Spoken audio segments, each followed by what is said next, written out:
with regard to the Black Caucus, I'm wondering what's the relationship like between the various caucuses? The Latino caucus, the Women's Caucus, now the API caucus. It is fluid depending on who has more members at the time. So historically, from the 60s through the 70s through the 80s, there were just one or two or maybe three Latinos, and there were usually 6 or 7 African Americans.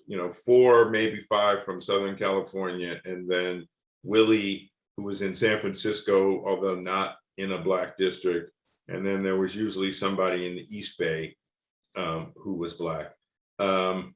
And there was always a close relationship because the Latinos and African Americans kind of bonded together. Once Polanco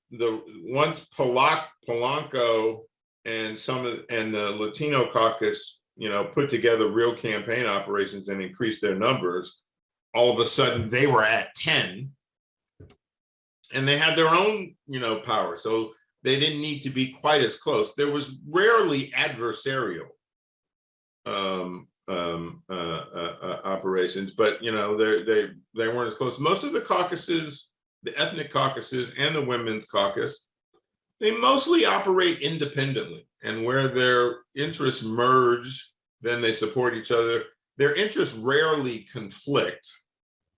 And again, I can remember during my time, you had Proposition 209, the anti-affirmative action proposition. So there weren't many Asians or API members in the legislature at that time, but that was one of those issues that the API community took a different approach than, say, the Latinos or the African Americans. But there wasn't that much interplay.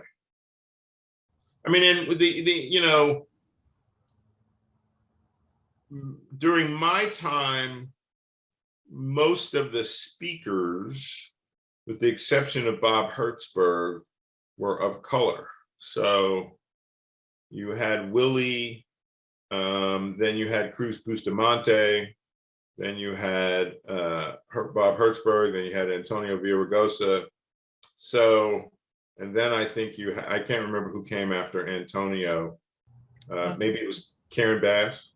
Well, Herb Wesson too. Herb Wesson, Karen Bass. So Fabian Nunez for a long time. Yeah, Fabian Nunez. So, and up to Anthony Rendon now. Ethnic concerns, which are generally shared, with the exception of affirmative action, tended to always get, and it's California, so they tended to always get their due.